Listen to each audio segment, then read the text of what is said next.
Hello my dear student, कैसे हैं आप सब। आई होप आप सब अच्छे होंगे। माय सेल्फ जया जया की क्लासेस में फिर से आपका एक बार स्वागत है। आज हम लोग पढ़ेंगे होम साइंस की फर्स्ट यूनिट। जैसा कि आप लोग जानते होंगे कि होम साइंस में हमारी 10 यूनिट है। होम साइंस में 10 यूनिट है। सबसे पहली हमारी यूनिट है फूड साइंस सर्विस मैनेजमेंट। सबको पता होगा कि हमारे होम साइंस में 5 ब्रांच है। 5 ब्रांच में सब में 2-2 यूनिट है, टोटल 10 यूनिट है। तो सबसे पहले हम लोगों की पहली यूनिट कौन सी है? ये पहली यूनिट है food science and service management. तो आज हम इसमें से कुछ टर्मिनोलॉजी पढ़ेंगे। ये सब पीवाईक्यू बेस है, सारी चीजें पूछी जा चुकी हैं। आज हम लोग स्टार्ट करेंगे। डेस्टिनाइजेशन को। अब डेस्टिनाइजेशन क्या होता है, ये सारी चीजें हम लोग आज जानेंगे। डेस्टिनाइजेशन और जिलेटिनाइजेशन।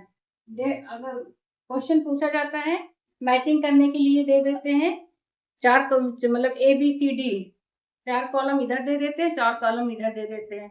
मैच करने को दे देते हैं। डेस्टिनाइजेशन क्या है, जिलेटिनाइजेशन क्या है, ये सारी चीजें पूछी जाती हैं। तो डेस्टिनाइजेशन क्या होती है? यह वो प्रक्रिया है जिसमें स्टार्च युक्त खाद्य पदार्थों को बिना पानी के उच्च तापमान पर पकाया जाता है। एक चीज आप याद रखिए, जो डेस्टिनाइजेशन है ये बिना पानी के बनाया जाता है उच्च तापमान पर, और जो जिलेटिनाइजेशन है ये पानी या नमी की उपस्थिति में बनाया जाता है। डेस्टिनाइजेशन ये वो प्रक्रिया है जिसमें स्टार्च युक्त खाद्य पदार्थों को बिना पानी के उच्च तापमान पर पकाया जाता है। जैसे कि ब्रेड को टोस्ट करना, चपाती सेकना। जैसे कि ब्रेड हम टोस्ट करेंगे, चपाती बनाएंगे, तो चपाती जब हम सेकते हैं गैस पे रख के, तो उसमें जो ब्राउनेस होता है, दिस इज कॉल्ड डेस्टिनाइजेशन। ब्रेड बनाते हैं, ब्रेड में जो ब्राउनेस होता है, डेस्टिनाइजेशन। जिलेटिनाइजेशन क्या होता है? जिलेटिनाइजेशन होता है ये पानी की उपस्थिति में बनाया जाता है। जैसे कि हम चावल बनाएंगे तो चावल में क्या होता है, स्टार्च होता है। पानी डालेंगे, उच्च तापमान पर पकाएंगे, तो ये क्या होगा कि चावल के जो अणु होते हैं, चावल में स्टार्च होता है, स्टार्च के जो अणु होते हैं वो टूटते हैं। जब टूट के वो फूल जाते हैं तो वो होता है जिलेटिनाइजेशन, गाढ़ा करना। वो चावल, जैसे चावल हो गया, दलिया हो गई। थर्ड हमारा है फर्मेंटेशन। फर्मेंटेशन क्या होता है? ये एक ऐसी रासायनिक प्रक्रिया है जिसमें सूक्ष्म जीव जैसे ईस्ट, बैक्टीरिया ऑक्सीजन की अनुपस्थिति में शर्करा या स्टार्च को अल्कोहल, एसिड या गैसों में बदल देते हैं। जैसे कि इडली डोसा का जो बेटर होता है वो हम लोग होल नाइट के लिए फर्मेंटेशन के लिए रख देते हैं। तो उसमें क्या छोटे छोटे बबल्स होने लगते हैं, फर्मेंटेशन हो जाता है उसमें, तो उसे कहते हैं फर्मेंटेशन। जलेबी के बटर हो गया, दही, दूध से दही बनाना हो गया, भटूरे का आटा हो गया, जो भटूरे का हम लोग आटा लगाते हैं, ईस्ट डाल के उसको फर्मेंटेशन करते हैं रात भर के लिए, तो सुबह वो कैसा फूल जाता है, उसे कहते हैं फर्मेंटेशन। फर्मेंटेशन क्या होता है कि फर्मेंटेशन जो होता है ये अल्कोहल, बियर और वाइन बनाने के लिए फलों या अनाजों की शर्करा को ईस्ट द्वारा किण्वित किया जाता है। ये जो फर्मेंटेशन की प्रक्रिया है, ये वाइन बनाने में, अल्कोहल बनाने में भी यही प्रोसेस लगता है। फर्मेंटेशन से ही हम लोग बियर और वाइन बनाते हैं। इसमें फलों या अनाजों की शर्करा को ईस्ट द्वारा, फलों या अनाजों की जो शर्करा होती है उसको ईस्ट द्वारा किण्वित किया जाता है। किण्वित मतलब फर्मेंटेशन करते हैं, ठीक है। दूसरा हमारा होता है इमल्सिफिकेशन। इमल्सिफिकेशन को कहते हैं पाइसीकरण। ये क्या होता है? वसा के ऐसे छोटे कणों से है जो किसी तरल पदार्थ पर, आमतौर पर पानी में अच्छी तरह से घुल मिले जाते हैं। पाचन क्रिया में इसे वसा का इमल्सिफिकेशन ऑफ फैट कहते हैं। यह प्रक्रिया भोजन को एक समान और मलाईदार बनावट देती है, ठीक है। इससे आप क्या समझते हैं इमल्सिफिकेशन से? इमल्सिफिकेशन क्या है? इमल्सिफिकेशन जैसे हो गया कि मान लीजिए वसा, वसा सब जानते हैं। वसा को हम पानी में डालेंगे तो वो घुलेगी नहीं, वो क्या होगी, बूंद बूंद, छोटे छोटे पानी की पूरा फैल जाएगा, उसे कहते हैं इमल्सिफिकेशन। इमल्सिफिकेशन ऐसे एजेंट होते हैं जो उस जो वसा होती है, वसा हमारी घुलती नहीं है, वसा को हम पानी में डालेंगे वो फैलने लगेगा, तैरने लगेगा, तो एक ऐसे कुछ एजेंट होते हैं उसमें पानी में डालते हैं तो उस पानी में वसा को मिला देते हैं। This is called emulsification. ठीक है। अब इसमें क्या होता है कि ये तेल और पानी को मिलाने से, जैसे मायोनीज बनाते हैं, मायोनीज में पानी वसा होती है, फैट होता है, पानी में मिलाते हैं, कुछ ऐसे एजेंट डालते हैं जो उसमें मिलाते हैं, तो मायोनीज कैसा गाढ़ा गाढ़ा चिपचिपा सा हो जाता है, गाढ़ा सा हो जाता है। उसमें कुछ ऐसे एजेंट मिलाना, आप इतना समझ लीजिए सिर्फ कि कुछ ऐसे पदार्थ मिलाना, पानी जैसे पानी और हमारा वसा नहीं मिलता है, तो कुछ ऐसे एजेंट, ऐसे पदार्थों का मिलाना जिससे वो चीजों को मिलावट वो मिल जाता है अच्छे से। जैसे आप एग्जांपल आप समझ सकते हैं मायोनीज हम इसी प्रोसेस के द्वारा, इमल्सिफिकेशन के द्वारा बनाते हैं। इमल्सिफिकेशन मतलब पाइसीकरण, समझ में आ गया होगा। ठीक है। अब हमारा होता है एंटीऑक्सीडेंट। एंटीऑक्सीडेंट क्या है? एंटीऑक्सीडेंट कहते हैं कि ऐसे प्राकृतिक या मानव निर्मित पदार्थ हैं जो हमारे शरीर की कोशिकाओं को फ्री रेडिकल को हटाने से होने वाले नुकसान से बचाते हैं, एंटीऑक्सीडेंट। अब ये फ्री रेडिकल्स क्या होते हैं ये समझ लेते हैं। फ्री रेडिकल्स होते हैं वेस्ट प्रोडक्ट जो हमारी बॉडी में बाहर निकलते हैं, वेस्ट प्रोडक्ट होते हैं। तो ये एंटीऑक्सीडेंट होते हैं कि ये होते हैं ऐसे प्राकृतिक या मानव निर्मित पदार्थ जो हमारे शरीर की कोशिकाओं को फ्री रेडिकल्स हटाने से होने वाले नुकसान से बचाते हैं। फ्री रेडिकल्स जो होंगे वो हमारी बॉडी से नहीं निकलेंगे तो क्या होगा, हमारे शरीर में नुकसान होने लगेंगे, डिजीज होने लगेंगी। तो ये एंटीऑक्सीडेंट उसको निकालने में बाहर हेल्प करता है। This is called antioxidant. Antioxidant कितने टाइप के होते हैं? एंटीऑक्सीडेंट हम लोग पढ़ेंगे। एंटीऑक्सीडेंट होते क्या है और एंटीऑक्सीडेंट होते हैं जैसे विटामिन सी हो गया, ठीक है, विटामिन सी है, विटामिन ई है, एंथोसाइनिन है। तो जैसे विटामिन सी क्या होता है? विटामिन सी होता है रोग प्रतिरोधक क्षमता बढ़ाता है, विटामिन सी। विटामिन ई क्या होता है? विटामिन ई होता है त्वचा और कोशिकाओं को स्वस्थ रखता है, एंथोसाइनिन क्या होता है? एंथोसाइनिन होता है सूजन कम करने वाले एंथोसाइनिन सूजन कम करता है और दिमाग मतलब होता है मूड सही रखता है। हर पल में बहुत आदमी हर पल गुस्सा करना, ये चिड़चिड़ी करना, ये सब ये कौन कंट्रोल करता है?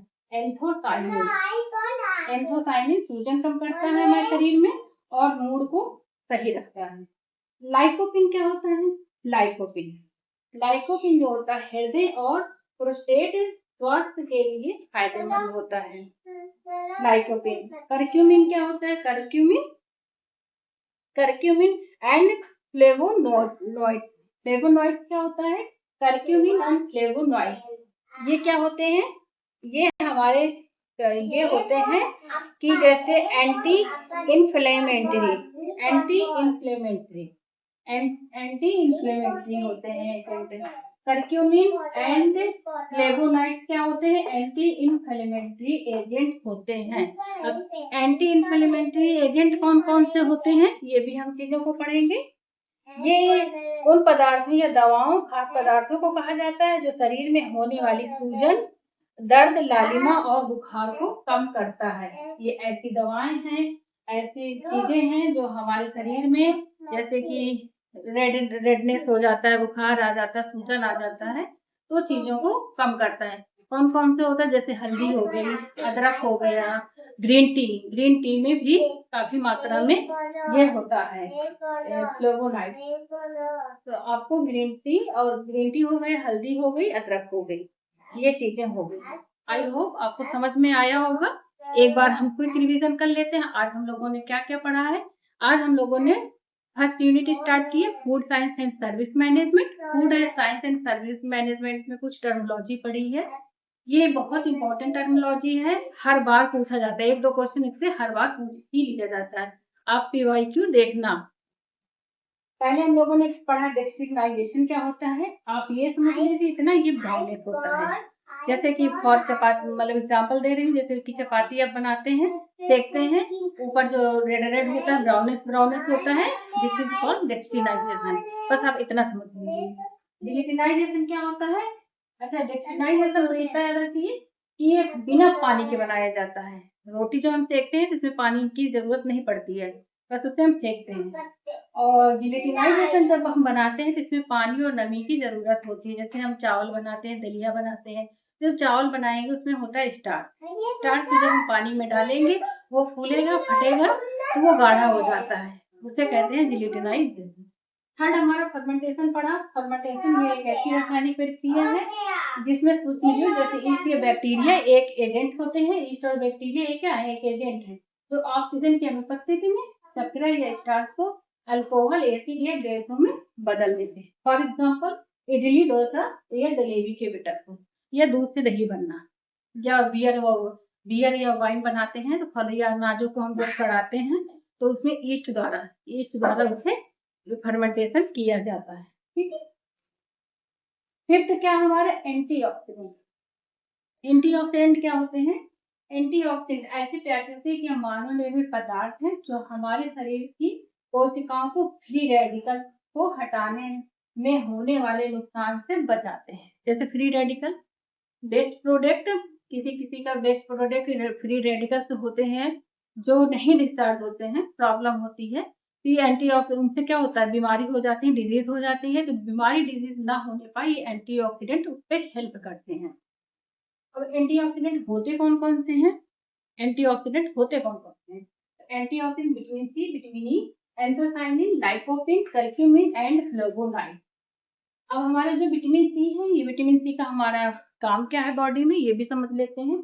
जो विटामिन सी है हमारा, जो विटामिन सी है रोग प्रतिरोधक क्षमता को बढ़ाता है, रोग प्रतिरोधक क्षमता बढ़ाता है। विटामिन ई जो होता है त्वचा और कोशिकाओं को स्वस्थ रखता है, हेल्दी रखता है। और जो एंथोसाइनिन होता है वो सूजन को कम करता है। दिमाग के लिए, दिमाग का मतलब होता है कि मूड, जैसे चिड़चिड़ होना, गुस्सा होना, इसको इस सब चीजों को कंट्रोल कौन करता है? एंथोसाइनिन विटामिन, ये होते हैं एंटीऑक्सीडेंट। लाइकोपिन होता है, लाइकोपिन जो होता है हमारे हृदय और प्रोस्टेट स्वास्थ्य के लिए फायदेमंद होता है। हृदय के लिए, हमारे हार्ट के लिए लाइकोपिन बहुत जरूरी है। ठीक है। कर्क्यूमिन एंड फ्लेवोनोइड, ये क्या होते हैं? एंटी इंफ्लेमेटरी एजेंट होते हैं। इनमें क्या होता है? जैसे कुछ दवाओं में होता है जो हमारे शरीर को मतलब नुकसान होने से बचाते हैं।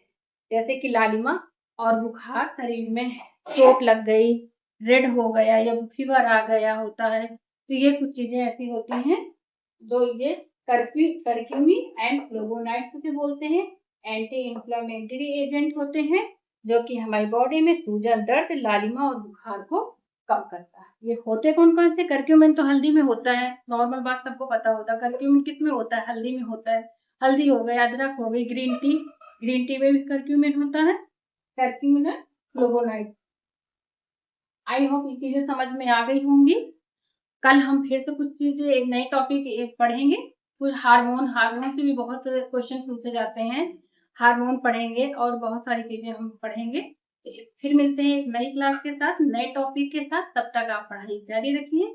अगर कोई प्रॉब्लम होती है आपको तो आप एक बार कमेंट करिए, लाइक शेयर सब्सक्राइब करिए। Okay, thank you, bye bye.